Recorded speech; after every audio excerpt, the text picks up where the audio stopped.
Welcome to our channel. You found the perfect job, and then you read the requirements, 5 years of experience. For an entry-level role, what's up everyone? If you're a student, a fresh graduate, or even an employee who's ever looked at a job ad and thought, why do I never qualify for anything? Then this video is for you. Today we're breaking down the mysteries of the job specification. And don't worry, there will be no boring HR PowerPoints here. We're talking real examples, maybe a few memes, and simple explanations you can actually use. By the end of this video, you'll know what a job specification really means, why companies are so obsessed with it, and most importantly, how to stop applying for the wrong jobs and save yourself a ton of time and stress. So let's start with the big question. What even is a job specification? The simplest way to think about it is this: a job specification describes the ideal person for a job. It's not about the job itself, that's something else we'll touch on later. This is all about the qualifications, the skills, and the personal traits that you need to have to get the role. Think of it like a company's wish list for their dream employee. They're sitting there making a list, checking it twice, hoping to find someone nice who can use Excel and handle pressure. You've all seen the classic example, right? The job ad says, we want a fresh graduate, and then 2 lines down it says, minimum 5 years of professional experience required. It is the ultimate paradox and the reason so many of us feel like we are stuck in a loop. But understanding this wish list is the first step to breaking out of that cycle. Now, why should you even care about this document? Why does the job specification matter so much? For students and job seekers, this is your secret weapon. First, it tells you instantly if you actually qualify for the job. This saves you so much time. Instead of sending out 100 applications into the void, you can focus on the roles where you're a genuine match. And let's be real, it also saves you from a lot of rejection. Trauma, getting ghosted, or receiving those, unfortunately, emails is tough. By targeting the right jobs, you reduce the number of rejections and protect your mental energy. For those who are already employed, the job specification is still super important. It gives you clear expectations for your current role and shows you exactly what is needed for that next promotion. It makes the whole process of moving up feel much fairer and more transparent. And from the company's side, it's all about efficiency. It helps them hire the right people from the start, which reduces training costs and ultimately leads to better performance across the board. So it's not just a hurdle for you, it's a critical tool for them. Let's break down the main puzzle pieces of a typical job specification. There are a few core elements you'll see almost every time. First up is education. This is the straightforward part, the degree, diploma, or specific certifications they're looking for. You might see something like bachelor's in business, marketing, or a related field. Next are skills.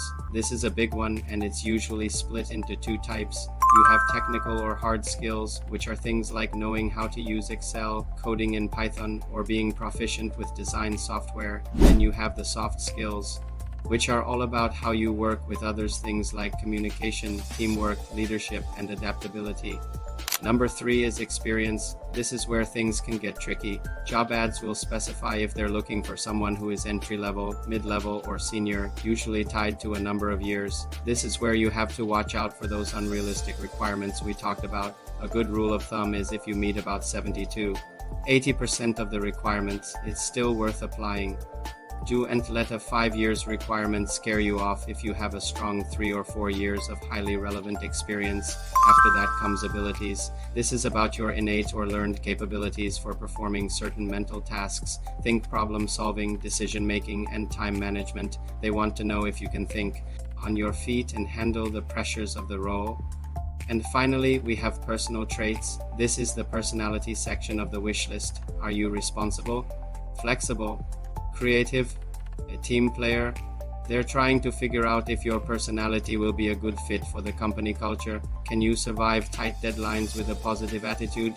That's what they're looking for. Now, one of the most common points of confusion is the difference between a job specification and a job description. They often appear together in a job ad, so it's easy to mix them up. Here's the simplest way to remember the difference. A job description describes the job. It focuses on the tasks and duties you'll be performing. It answers the question, what will I be doing all day?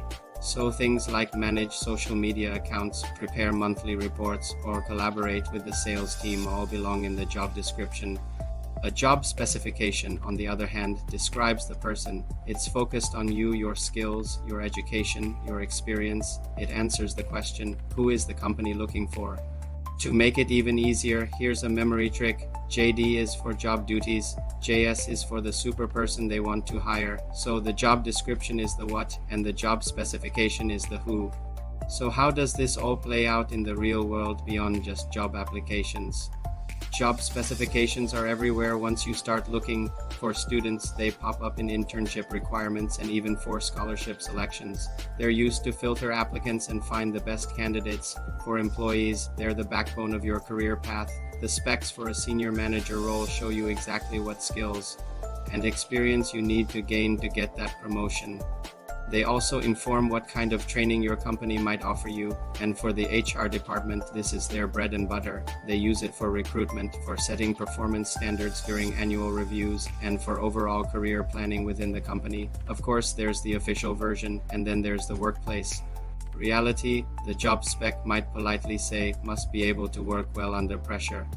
But the reality of that often means you're juggling a crazy deadline, 100 unread emails, and back-to-back meetings, all while trying to look calm. Understanding the code behind the HR language is a skill in itself.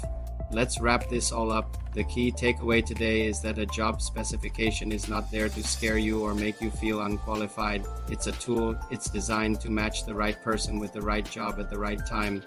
So the next time you're on a job hunt, don't just apply blindly to everything that looks interesting. Take a minute to really read the job specification. Use it as a guide. If you see gaps between what they want and what you have, don't feel discouraged. See it as a roadmap. It is showing you exactly what skills you might need to work on to land that dream job in the future. Be strategic, be informed, and you'll be miles ahead of the competition.